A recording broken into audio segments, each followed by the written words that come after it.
네, 안녕하세요. 오늘 첫 영상을 올리고 유튜브 활동을 시작하는 성공자유입니다. 저는 지방에 거주하고 있는 평범한 40대 가장으로 여러분과 함께 성공하는 사람이 되어 자유롭게 살아보고자 결심하고 함께 공부하며 배워가자는 취지에서 이렇게 유튜브 활동을 시작하고자 합니다. 우리는 어떻게 살아가야 할까요? 우리가 살아가는 의미는 무엇일까요? 성공이란 무엇일까요? 그리고 최종적으로 어떻게 경제적 자유와 정신적 자유를 얻어야 할까요? 앞으로 이런 삶의 질문들을 제시하고 함께 논의하고 그 해답에 관해 이야기하고자 합니다. 먼저 제 현재 투자 상황을 이야기해 보겠습니다. 저는 현재 매달 근로소득을 받으면 50%를 증권사 계좌에 넣고 거기서 다시 70%는 정액 적립으로 주식 투자를 하고 있으며 나머지 30%는 위기시 일시금으로 활용하고자 적립하고 있습니다. 그리고 근로소득의 나머지 50%는 공과금, 자녀 학원비 등 고정생활비와 여유생활비로 분리하여 운용하고 있습니다. 현재까지 보유한 부동산 외 추가 부동산 투자를 위해 앞에서 말씀드린 위기시 일시금을 주식 투자 여유 자금이 아닌 여기에 사용하기 위해 목돈을 모으려면 얼마나 걸릴까 이런 생각이 떠올랐습니다. 계산을 해보니 1년에 860만 원 정도, 5년이면 4,300만 원. 다들 느끼시겠지만 이 돈으로는 무슨 투자를 하기가 참 애매한 금액입니다.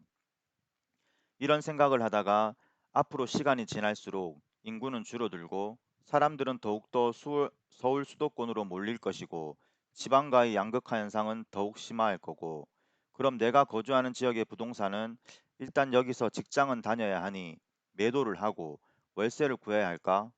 그럼 그 목돈을 모아서 어디 수도권의 아파트를 살 수 있을까? 이런 생각을 하다가 그럼 매도한 부동산 돈에 앞서 말씀드린 모아가는 여유 자금을 언제까지 모아야 할까라는 생각이 들다가 진정한 부자는 현금 흐름이 많은 사람이 아닐까라는 생각까지 미치게 되었습니다. 자, 그리하여 제가 현재 보유한 인천의 반지하 빌라가 있는데요. 4,200만 원에 매수하여 보증금 300만 원에 월세 28만 원을 받고 있는 물건이 떠올랐습니다. 실투자금은 보증금 300만 원을 뺀 3,900만 원입니다. 그럼 그 빌라 10채를 보유한다면 현금 흐름이 얼마나 될까요? 네, 28만 원 곱하기 10채를 하면 280만 원입니다. 노후에는 복리로 불어난 주식 계좌에서 매달 소량 매도하면서 생활비로 쓴다는 계획이 있는데 그건 제외하더라도 어찌어찌 연금저축 등과 합하면 노후 자금으로 괜찮지 않을까 생각이 듭니다. 실투자금은 3,900만 원이 되고 1년 임대료 수입은 280만 원 곱하기 12개월 해서 3,360만 원이 되겠습니다. 투자금 대비 수익률은 8.6% 정도가 됩니다.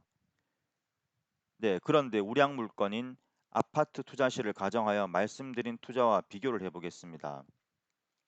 앞에 빌라 10채 투자에 들어간 실투자금이 3,900만 원이었습니다. 현재 경기도 전세가율이 62% 정도가 되는데 계산하기 편하게 60%로 잡으면 9억 7,500만 원의 아파트 물건 매수가 가능하게 됩니다. 9억 7,500만 원의 60%가 5억 8,500만 원이니 이 돈이 전세금이 되고 실제 투자금은 3억 9천만 원이 되는 것입니다. 네, 갭 투자를 했을 경우입니다. 그럼 2년 후가 되었을 때 9억 7,500만 원의 아파트가 가격이 상승해 11억이 되었다고 가정해 보겠습니다. 물론 아파트 사이클에 맞게 잘 투자했다는 어디까지나 빌라 투자 사례와 나름대로 비교해 보기 위한 가정입니다. 그렇다면 1억 2,500만 원의 수익이 발생하고 수익률은 32%가 됩니다. 이제 최종적으로 빌라 10채와 아파트 투자 결과를 정리해 보겠습니다. 똑같이 투자금은 3억 9천만 원이었습니다. 먼저 빌라는 1년의 수익금이 3,360만 원이었고 아파트 2년 보유와 비교를 위해 곱하기 2년을 하면 6,720만 원이 됩니다. 수익률은 17%가 되겠습니다. 아파트는 1억 2,500만 원의 수익이 발생하였고 수익률은 32%입니다. 물론 빌라의 경우 장점으로 투자 기간인 2년 동안 매달 월세를 받는 안정된 현금 흐름이 가능하고 나름대로 재개발 가능성이 있는 곳이라면 의외의 성과가 있을 수도 있겠습니다. 단점은 수익률이 높은 반지하라서 아파트보다는 수리비 등이 발생할 확률이 높다고 볼 수 있고, 열채의 빌라에서 모든 세입자가 꼬박꼬박 월세 납입을 잘할지는 겪어봐야 알겠습니다. 아파트의 경우 장점은 시간이 지남에 따라 화폐 가치는 하락할 텐데, 평균 입지 이상의 아파트라면 꼭 앞서 말씀드린 수익률만큼의 상승은 아닐지라도 인플레이션을 해지할 정도는 자산 가격이 당연히 상승할 것입니다. 단점은 장점과 반대로 잘못된 시기에 투자한다면 아파트 가격이 오르지 않고 행보하거나, 최악의 경우 물가는 상승하는데 오히려 해당 아파트 가격은 떨어질 수도 있습니다.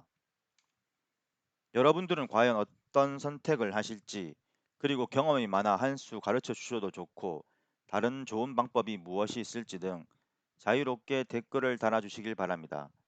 그럼 다음 영상에 다시 뵙겠습니다. 감사합니다.